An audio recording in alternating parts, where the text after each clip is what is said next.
This Oh, geez. This episode of the Justin Robert Young podcast is brought to you, as always, by The Contender, the game of presidential debate. Now, I heard some people had a little bit of confusion, so let me just go ahead and help y'all out. If you want to get the 2016 expansion, which I do very much suggest you do, just go to thecontender.us. I'm going to show y'all how to do it. There's going to be a big pop-up. Says get the newest expansion pack 2016 available for pre-order. You click on it. Now, you might be confused because it says unavailable, right? But it also says 26 expansion pre-order today. That's because right below it, in a red font that we should probably make a little bit larger, we have pre-order the 2016 expansion pack now. You just click on that, and that brings you to where you need to be to pre-order this product. It's 100 cards.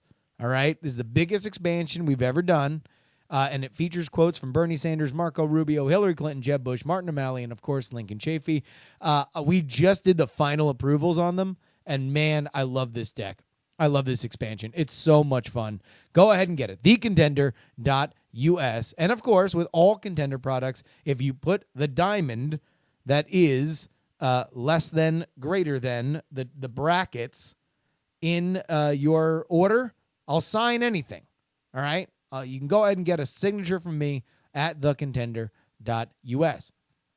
And, of course, our Patreon, patreon.com/JuRY. If you want to support the show, guys, we've been having a great time here. We are at now over 610.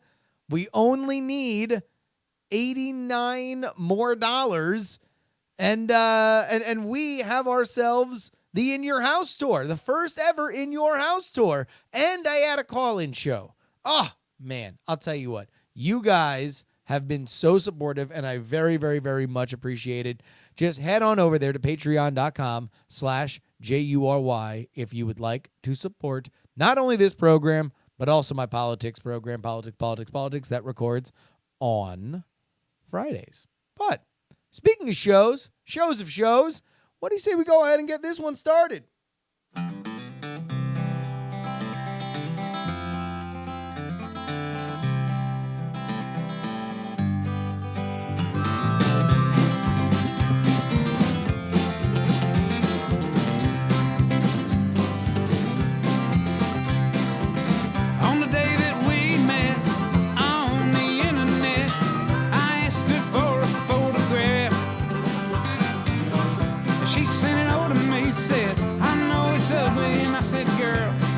Ugly ain't the half, look at you.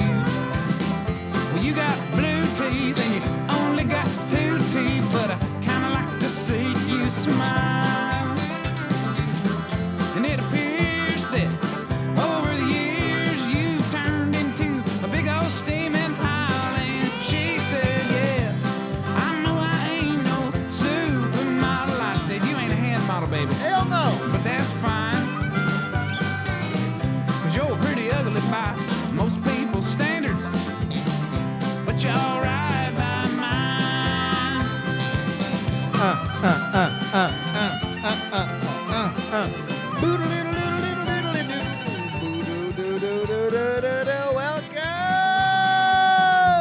Welcome, ladies and gentlemen. This is your old pal, Justin Robert Young here. Oh, son of a paralegal, coming to you from the windy shores of Lake Merritt, Oakland, California. Welcome to the Dog and Pony Show. I will be your concierge, your host, your masseur, your tour guide through the mind of the Gerbs. It's me. Hi. So this one is going to be a little bit of an odd episode because we've had some technical difficulties here in the studio. We had a bit of a hard drive crash out. And we are building things back up, and everything's pretty much good to go, except for the fact that you might have noticed if you're a politics listener, in the middle of my politics stream and podcast, all of a sudden we started to get all these problems with the audio. The audio driver apparently has been finicky. We are isolating. But what that means for this particular episode of the show is I'm flying blind. I do not have a chat room. Normally in the YouTube, you can see a chat room below me. Now, if you've only ever listened on podcasts, then this is going to be fine, right? We're doing the same thing that we ever did. It's all good in the hood. And to be honest, I've never really, since I've gotten decent at this one mic thing, you're too busy trying to make eye contact with the camera and try to run everything else technically that I don't really look at the chat room at all much, here and again when I'm in the middle of stuff, but not a ton. So this is going to be odd. This is going to be something that I am not used to, and if I sound off my game, that's what it is. But we are going to do our best to soldier on and have a good time. You want to know what? Even if this show completely fell apart, and I'm talking about just, Chris Farley during Tommy Boy when he's, new guy's puking his guts out. Old head has got a cigar in his mouth saying, "Oh, my God." Like if it was that level of disaster, that level of embarrassment, that level of shame, at least I still wouldn't feel as bad as Jay-Z. For those of you who are unfamiliar, there was a pop culture tsunami for which washed upon the shores of our hearts and minds last night, and that was the rollout of Beyonce's new album, Lemonade. Now, let me just give you guys a rundown. I am not a fan of Beyonce. Not like I'm not a fan of her. I can jam to a good Beyonce song here and again. It's just not necessarily on the top 5 list of things I want to listen to right now, ever, right? It's not like I've ever said, "Oh man, I really want to listen to that new Beyonce." Like I'm at my friend's house. "Oh, yo, put on that new Beyonce though." Just not something that's ever come out of my mouth. Ain't nothing personal. That's just how it is. However, I was intrigued by the fact that in a world where people seem to be scurrying to find out how to survive in a post-gatekeeper media economy, meaning like the way to win at pop culture is no longer just get priority at one of the major record labels, get on MTV, now there's all these new ways to do things. There's all these new the places that sell the most records, like Spotify, iTunes, stuff like that, they are very committed to being platform agnostic. Not like meanwhile, record companies are more and more irrelevant. So I was very excited to see Beyonce do something different. What she did last time in releasing a self-titled album was to just drop it all on iTunes. Literally no hype. Let the hype around the fact that she had no hype be all the hype that she needed. This time she wanted to announce herself. She wanted to really, really make a big splash. And so what she did was got a bunch of really, really talented music video directors together and made herself a cohesive hour-long film that included all the songs from her album. Now, this is fairly unremarkable, not to mention something that you could imagine a lot of different performers doing. If Katy Perry said, "Oh, yeah, I made a little movie based on all the songs that I did." If Sia said, "Yeah, I made a little movie based on all the songs that I did." If Green Day decided to do a movie version of some of their more operatic albums, concept albums, then you would say, all right, it makes sense. So why did the Beyonce Lemonade thing take off the way that it did? Why did it completely envelop Twitter? Why is it front page news this morning? I'll tell you why. And the answers, as you might imagine, lie where I find many of the answers to life, the universe, and everything within the professional wrestling ring. Oh, Justin. Oh, Justin, everything has to do with wrestling for you. Yes, it does. Because I am going to let you know that Beyonce dropped the pipe bomb of albums last night. She gave us what is known in the Carney-infused culture of professional wrestling, a worked shoot. In the business of wrestling, as a passionate fan, have sussed out by way of interviews, there are things called works and there are things called shoots. Works are when you are acting, you are pretending, you are saying things that further the storyline that has very little bearing upon who you are personally. A shoot is the opposite. A shoot is when you are saying or doing exactly what you personally mean, oftentimes to the detriment, or at least without care for, the larger overall storyline. A worked shoot is something in the middle. It is indeed there to further the storyline. However, it is also from your real life. It is also something that for one fleeting second, in all the gossamer fakery that is show business, you believe you've seen something real. This is like when an actor who has drug problems does a great job playing a character who has drug problems. You feel more connected to that because you feel like, oh my God, this person is working things out personally on screen for my benefit. They are using their craft to make this more real. And we saw it last night with Beyonce, because this album, Lemonade, well, it's about marital strife. It's about being cheated on.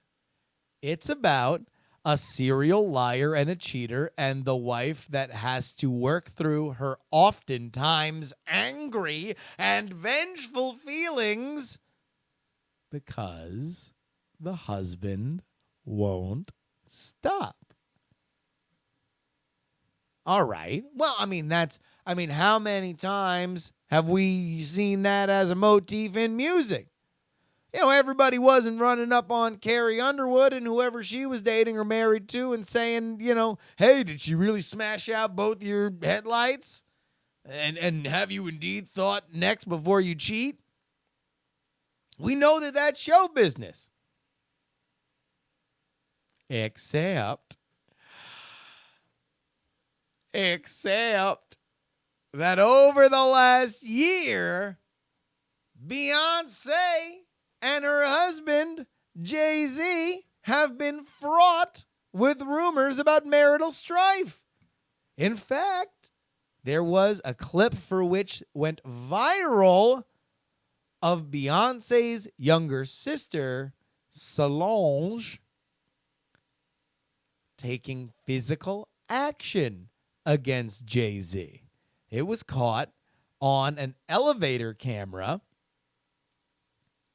while they were at some big public gallery. That became big news.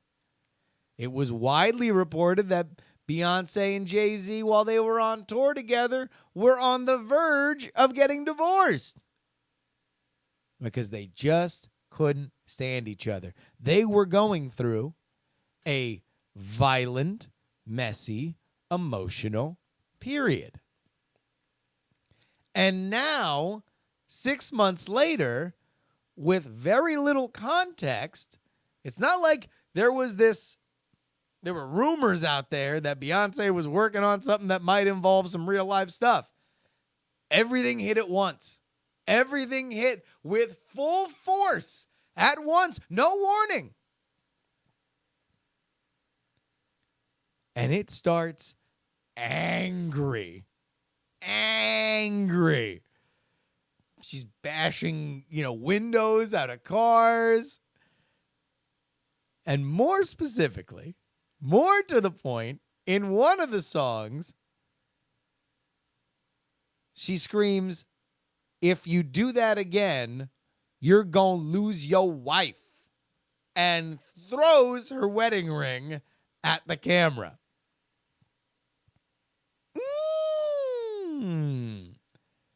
In another song, she makes the point that she's not there, so you better call the Becky with the good hair.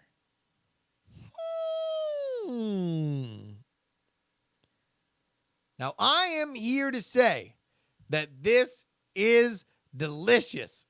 This is tantalizing. This is exactly how I felt when I first saw a promo from a man named CM Punk. Because CM Punk delivered, I guess it was now 5 years ago, what is considered to be the best promo or speech that wrestlers give in the modern era.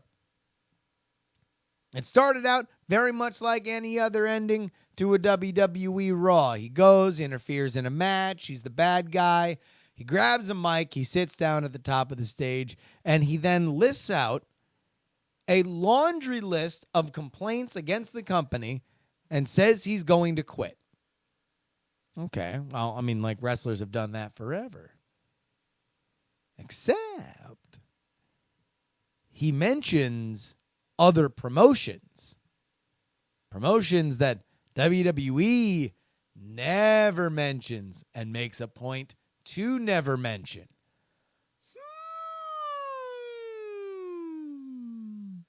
He mentions fired wrestlers who are his friends, something that WWE strictly forbids its talent from doing.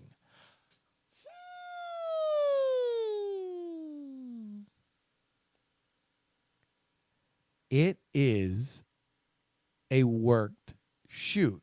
Now, to this day, CM Punk will tell anybody that he was legitimately going to quit, but I think that's just there to heighten everything up. The fact that it fed into an angle and he did leave the company, quote unquote, and then wound up coming back a few weeks later is pretty much all you need to know. Now, I'm not here to say whether or not Jay-Z and Beyonce are indeed in some kind of rough trouble. Because by the end of this little movie, Jay-Z factors in a couple times. Cuddling with Beyonce in one of the more, forgiving love songs. And then there's a lot of footage of him running around with their daughter, Blue Ivy. But I am saying without a doubt, is whether or not this pain is real or imagined, this has been packaged and sold to us like the best worked shoot in music. And here's how you know that this is the best worked shoot in music. It's because just like the CM Punk promo, just like the pipe bomb, it has inspired real life drama. It was real enough for everybody to believe it, get their emotions up to a ratcheted point, and then create their own momentum. Case in point, one of the ladies that was rumored to have been sleeping with Jay-Z is named Rachel Roy. Rachel Roy apparently watched this video and said, "Oh, I guess I'm the Becky with the good hair." So she goes on Instagram and says, "Good hair, don't care. I'm living a non-drama lifestyle," or something. Okay, sure. Then why'd you post it on Instagram, lady? Therefore, seemingly, to at least those who are passionate and snooping around on this online, to be a declaration that she is indeed Becky with the good hair, which now all of a sudden causes a bunch of people to pile on her, which now makes her come back and say, I'm being bullied, which now creates an entire self-sufficient story that is outside of the story that may or may not be totally real. Because we are looking for confirmation. We want desperately to know whether or not Jay-Z cheated on Beyonce. We want desperately to know how much of what CM Punk said about his employer in the WWE was true. And we will gladly pay for the privilege, which is why I salute Beyonce on this very show, because I believe she has worked every single one of us. More in a second.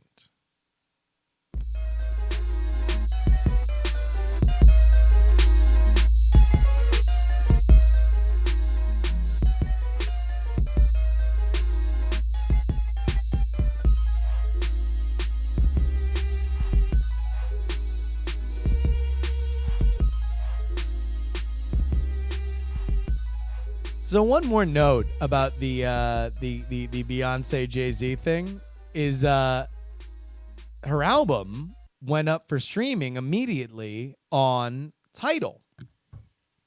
Tidal is Jay-Z's partly owns the streaming service. Kanye's album first went up on there and then eventually made its way to others. So understand, let's instead of me going with my, hey man, you're getting worked, bro, smart nonsense, let's go ahead and play into the most fun scenario. Let's say that Jay-Z cheated on Beyonce a bunch of times, and now this is, for whatever agreement they have worked out within their relationship, the penance for which he has to pay. He's got to watch as she makes a big, gigantic album, one that, with the quality of what it is and the attention that it is going to get in a world where music does not get a lot of attention, is probably going to get, if not high consideration for Album of the Year, it will be the prohibitive favorite for Album of the Year when the Grammys come out. So this is going to be a year long of having to hear about it. But that album is exclusive to Tidal. So Jay-Z effectively has to get murdered on wax rhapsodically by his wife and mother of his children for the benefit of his struggling streaming service. Oh, that's great. That's great. That, my friends, is high drama. That, my friends, is empire. That, my friends, is why we like to watch the chattering, glamorous class.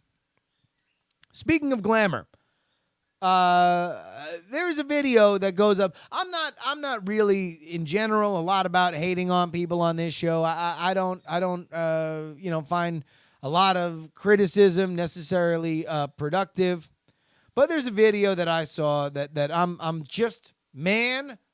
trying real hard to be the shepherd. Trying real hard. Can't. Tried. Can't. Tried real hard. Can't. I'm just gonna show it. I mean, I just have to show you what it is. It's by a young lady. Her name is Alexis Bloomer. And I believe she is a if you guys have she's anyone on lazy. social media like I do, Let's play over the age of 40, you've probably seen them post at some point about how much our generation sucks. Well, as a millennial, I took it upon myself to try to evaluate. Oh, by the way, the video is called Dear Elders, I'm Sorry. Dear Elders, I'm Sorry. Here she is. She's in a car. Seems like she pulled over somewhere, and she's looking great, man. Alexis looking looking just fantastic. Here's her point. Wait, what's so wrong with our generation and why they're so mad at us? And then I pretty much realized that we're just existing. We're not really contributing anything to society. Our generation doesn't have the basic manners that include no ma'am and yes ma'am. Okay. So why do old people hate millennials? Why do old people hate millennials? Huh. Because, Alexa, far be it from me, no, not you, Alexa, stop it. Alexa, my echo turned on. Thank you. Alexis, you want to know why? Yeah, you want to know what? Keep going. I'll tell you why in a second. We're open for ladies, much less our elders anymore. We listen to really obscene music that degrades women and pretty much glorifies drugs and crime. Okay. Now I'm actually going to have just a bit of a generational problem with this, because what she is saying is we listen to music that glorifies the degradation of women and drugs and crime.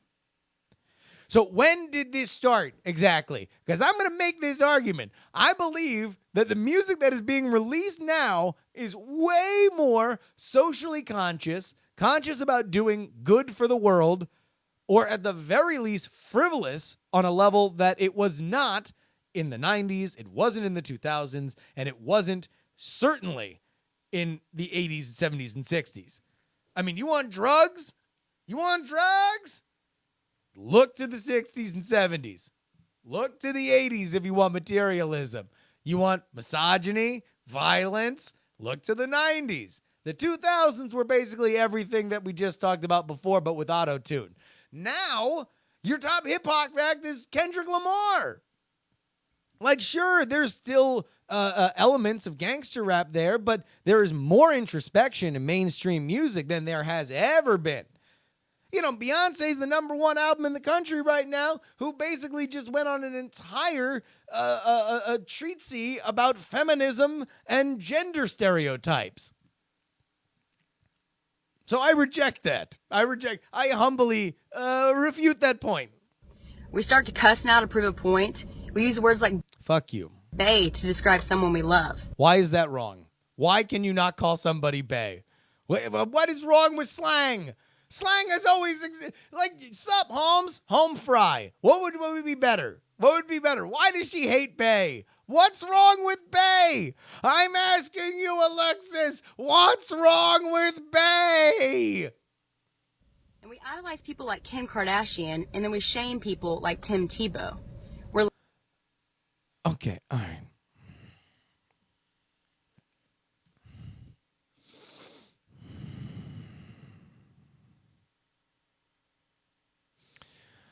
We idolize people like Kim Kardashian, and we shame people like Tim Tebow. Let's start from the beginning of that sentence. We idolize people like Kim Kardashian. Now, certainly, Kim Kardashian is a popular person. She's on a popular television show. A lot of what she does makes a lot of noise. But with that comes a healthy amount of criticism. I mean, go ahead and check Kim Kardashian's Twitter posts. Go ahead and look what her Facebook comments look like. There are plenty of people who think that Kim Kardashian is a porn star, famous for nothing, leech on culture and society. She is a absolute punchline. So much so that you felt safe to use her as a punchline in your thing. Like, you are the exact example. Like, she doesn't get off scot-free. It's not like Kim Kardashian's going to be elected president, right? Yet. Meanwhile, we disrespect people like Tim Tebow. Now, as far as I know, okay, as far as I can tell, in my estimation of pop culture, Tim Tebow has gotten significant criticism for one thing: his inability to be a starting quarterback in the National Football League. He has been lauded as a college quarterback. He has been lauded as a college leader, despite the fact that he had a murderer in his team and another person who would later go on to say the N-word several times on camera. He has been lauded as a Christian. He's been lauded as an example for young people. And when his vigorously defended, although statistically subpar, NFL career came to an end, he was immediately whisked to a media, a seat at the media table, one where he will be there forever because he is so popular that people will tune in to just see him talk, no matter how good or bad he is at his job. Tim Tebow is among the more universally popular people in those fields. He is known by a subsection of the audience to be above reproach. So I have no idea what you're talking about when you say that we laud Kim Kardashian and we hate Tim Tebow. I'm sorry. Alexis, I apologize. Not you, Alexa. I apologize. I just don't get it. Maybe we'll just keep going. Lazy. We're really entitled. And we want to make a lot of money and have free education, but we're not really willing to put in the work. We spend more time online making friends and less time actually building relationships. And our I've never gotten this. I've never really understood this, like, that online friends are less than real friends. I feel like that's just always something that we look back and have rose-colored glasses on. You know, because it just is, it's so weird that what makes the random lottery of people who happen to live in the same place in any way more real than being able to connect with exactly who you want to online? Now, I'm not saying that there's not social pratfalls and pitfalls to being online and oversharing and reading into the wrong things and giving yourselves the wrong impression. Sure, but it's not like that's unique to being online. Yeah, the problems may be unique, but it's not like there were no problems to dealing with people in person. And if you think that there were no or less problems than in meeting people in person, then you obviously are not and don't know somebody with severe social anxiety. Remember your friend that you used to hang out with that was really nice, but whenever you want to go out, they don't want to go out? That's them. Hit them up. They're probably online. Relationship's appearance on Facebook is more valuable than the foundation that it's actually built on. Our idea of standing up for something we believe in means going on Facebook and posting a status with your opinion. And we believe the number of... All right, everybody, please pause to understand that she is attacking empty straw man Facebook posts in a video that is an empty straw man Facebook post. Followers we have reflects who we are as a person. We don't respect our elders. We don't even respect our country. We're stepping on our flag instead of stepping up to volunteer. And we mock the men and women that are fighting for us, but we praise the people that are fighting each other, guys. We're more... I don't even know who this is. We mock the men and women. I mean, I don't know. I respect the troops. I love the troops. I think the troops are great. I know a lot of service people personally. I honor and respect their sacrifice. I think many of them came back not only world weary for having done it, for which I thank them, and many of them came out better men. I know that they know people that didn't come back, and I honor their sacrifice. But I have no idea who you're talking about when we say that we celebrate those who fight each other. Like, you're talking about people who have civil disagreements, and I don't mean civil as in that they keep it nice. I mean civil as in we are all just in the same civilization. Like, is it people who disagree with each other on culture, religion, politics? Because last I heard, that was kind of the point of this goddamn country, is that we were able to have these conversations. In fact, it's the reason why these other people go out there and protect this culture. All right, we're going to keep going. Divided as a country than ever before, and I think our generation actually has a lot to do with that. Everything that used to be... Okay, this is my first... All right, trigger warning for me. Keep that in mind, because this is one of the bricks that I want to build in my gigantic castle and then push over onto this argument. Frowned upon is now celebrated. Nothing has value in our generation because we take advantage of everything. We have more opportunities to succeed than any of those before us, yet we don't appreciate the opportunities we have now. Now I guess I see why people call us Generation Y. Like, why are we so entitled? It's because it came after X.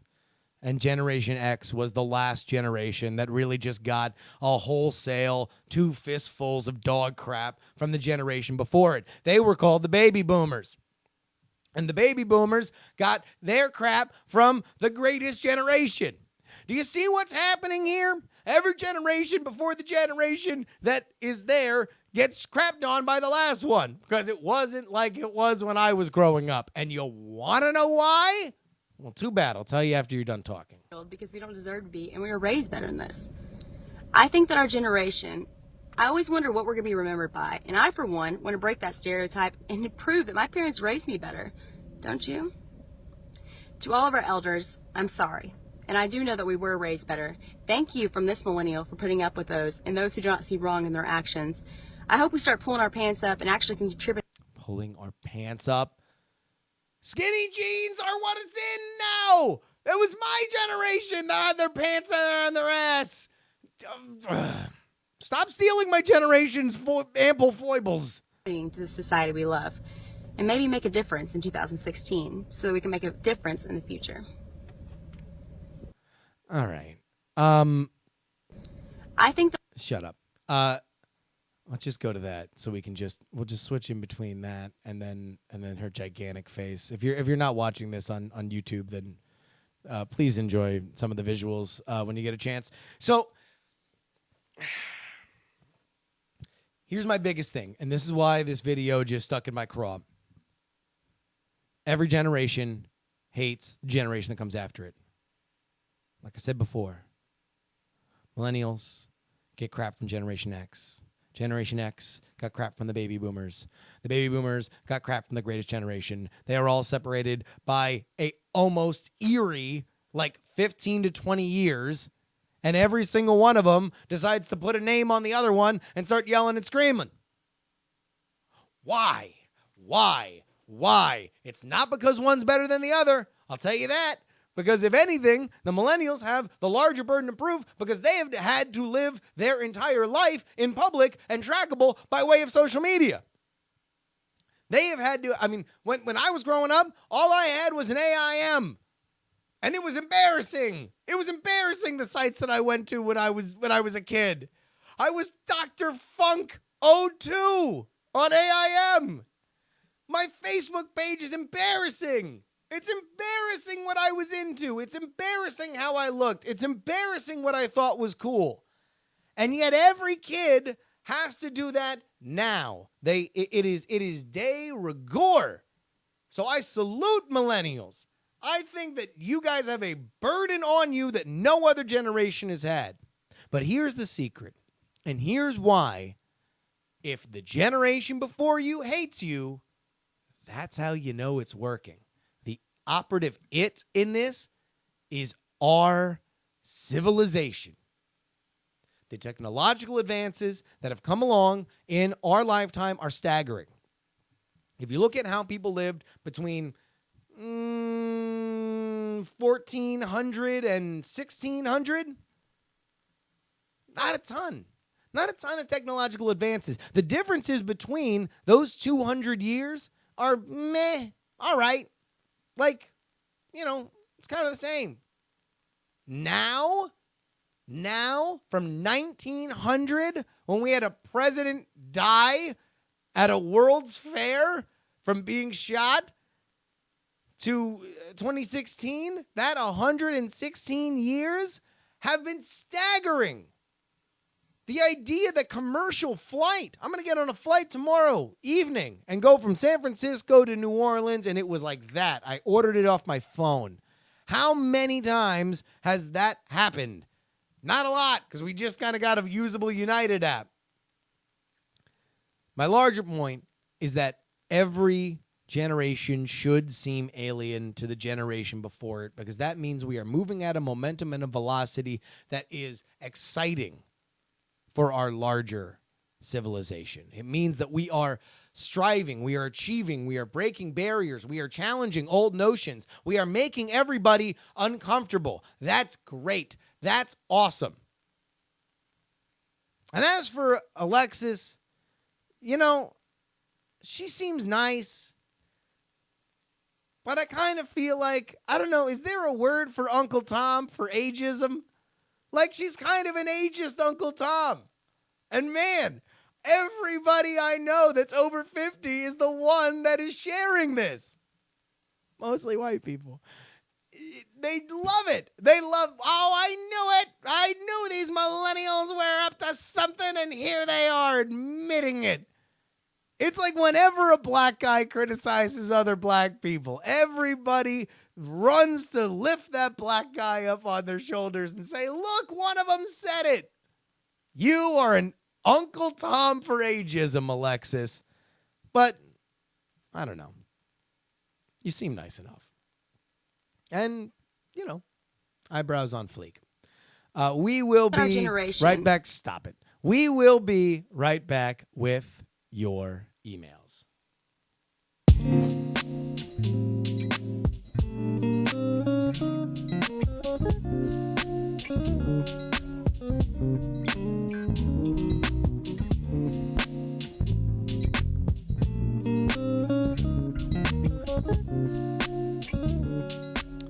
You can email the show, justinrobertyoung@gmail.com. Again, that is justinrobertyoung@gmail.com.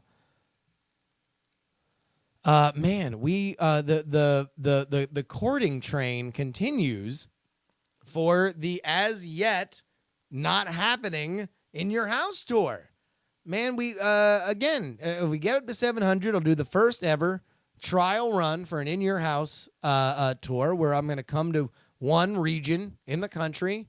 I'm going to do a loop. I'll do a show in somebody's house on Friday. I'll do a show in somebody's house on Saturday. I'll do a meetup on Sunday. I'll do a meetup on Saturday. So let's go ahead and start it out. Man, Ohio is just now. I mean, I feel like Ohio is so excited to host the JuRY in your house tour that they're gonna have to fight amongst each other. All the different Ohioan cities. Jordan writes, I wanted to add on to Ohio. If you're in Ohio during a Columbus Crew Major League Soccer match, I'll buy you a ticket and I'll buy your beers, cook you killer food at the tailgate, and transport you hither and yon. It'll change your life, brother. Thank you very much, Jordan.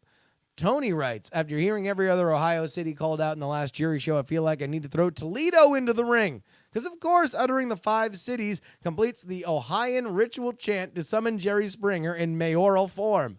Or, just because Toledo is only 2 hours from both those cities that you listed. Would be more than willing to give you or to have you stop by. My roommate and I are both have good recording setups and a great connection for streaming, and you're welcome to use it. We are right near some of the better bars in town, including a new arcade bar, and we've got good breweries, great restaurants, a decent casino, and if nothing else, there'll be an HTC Vive here at our place for some VR and drinking shenanigans, because those obviously must go well together. Let me know if you end up in this corner of Ohio. Oh, snap. Toledo coming hard. Peter writes, I am here to tell you the story of a house. The basement on my house would be perfect for your podcast tour. We record my friend's band in the basement, and it'd be a great place for you to podcast. Also, this house comes with a bonus, 2 tickets to a Steeler game for a person of your choosing. P.S. I have multiple computers. By the way, this is for Pittsburgh. That you'll be able to use so you don't have issues. So this would be a real heavy driving schedule, but maybe a Columbus, Pittsburgh, Cincinnati, maybe that, and then I come back to Columbus. I don't know. Meanwhile, Justin writes, I give you money, directly or indirectly, through I don't even know how many Patreons, Night Attack, JuRY, Frog Bands, DDNS, FSL Tonight. You better come to North Carolina. P.S. I don't really think you owe me anything more than I already receive, After all, JuRY is no more my bitch than George R.R. Martin. I gladly trade value for value, and you are upholding your end of the deal quite admirably with your podcast. Still, I'm only human, and I can't help but hoping for a little extra something every now and again. P.P.S. That looks weird.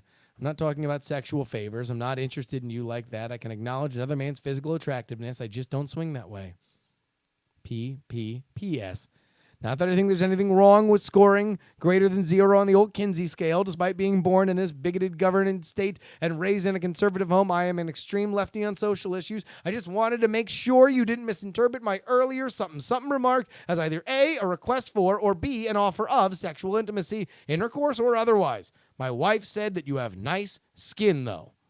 P.P.P.P.S. Aw, geez, I'm pretty bad at this. You just shouldn't think I was offering you my wife just so you come to North Carolina. Sure, we're in a legal union, but she absolutely retains her bodily autonomy, and I am in no position to offer you anything. Again, check my white cis male privilege so often that I am for postscripts in trying to make it clear that you as a creator should feel obligated to visit North Carolina just because my total Patreon bill is upwards of $25 a month. Besides, we're monogamous. P.S. I mean, I'm not just going to judge you if you're not monogamous. It's just what works for us. P.S. Oops, I didn't mean to imply you and Ashley have an open relationship. Or maybe you do. It's totally none of my business, and I don't want to know. Whatever floats your boat, since you've had an appropriate discussion and reached an agreement to both accept us as consenting adults, I'm happy if you're happy. P.S.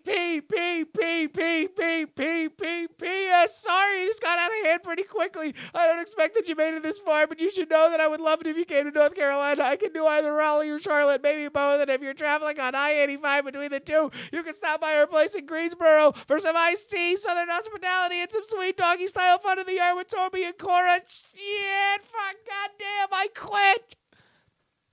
And the award for best email I've ever received goes to Justin.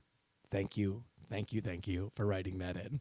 If you want to pitch your city for the first ever JuRY in your house tour, then go ahead and send me the email, justinrobertyoung@gmail.com. But JuRY in the subject line like all the other ones. Rue writes in, I've got a question for you on the show. I'd like to know more about your writing process. When you're working on a bigger project like a novel or a novella, how much time in a day do you actually manage to force yourself to sit down and focus? How inebriated do you get before doing this, or do you save that for editing? I'd actually be kind of cool to hear about more of the chat realmers process and the creative endeavors. Maybe that'd be a cool show segment one day. Also, I'd love to insert a surprise. You should come to Seattle for the JuRY in your house tour. Oh my, I mean, you can't. All right, if you just make it so I can keep it into one thing. You definitely tricked me because I didn't read this far into the email. But I figure you've already got enough hobos and passive-aggressive a-holes in your own community. Though if you find yourself in Seattle, you've got more, and you can crash at our place if you need. Well, thank you very much, Rue. So my writing process. My writing process pretty much totally comes from my experience as a newspaper journalist, which means that I don't get drunk or high when writing, and I don't get drunk or high while editing. So how much do I sit down? I found that, just giving myself hard deadlines and saying, not necessarily time-based, but rather word count-based, that I need to get blank out of myself by this. And this is, to be fair, it's not something that I've done recently. I wrote the Santa book, and I think I just wanted to bang out like one draft a day, and then I would work on stuff. So I think this is a personal thing. Andrew's very much of the idea that you just need to wake up and do it every day, or at least understand that it is something that you do every day, and it shouldn't feel like it's something odd. You should be able to sit down and write, and either write what you need to write or write for fun, but you write every day. Every single day you sit down and you do it. And that's something that I have not done, but, I think I would hope to do it sometime soon. Again, you can give us a email, justinrobertyoung@gmail.com. Of course, you can find our podcast on Stitcher, iTunes, or some other stuff. Give us a rate, a review, a subscribe, a comment. Tell a friend. Remember, the only way that this particular show grows is if you let your friends know that you laughed really, really hard or you thought something awesome after listening to this show. Please share it with your friends and family. Email me at justinrobertyoung@gmail.com, Twitter and Instagram at justinryoung, hashtag join the conversation at diamondclub.reddit.com. And ladies and gentlemen, should you find yourself at the end of your rope, should you find yourself having to deal with awful clipping situations, are you dealing with being an apologist for your generation? Well, ladies and gentlemen, this is your friend Justin Robert Young, and I am telling you to please don't.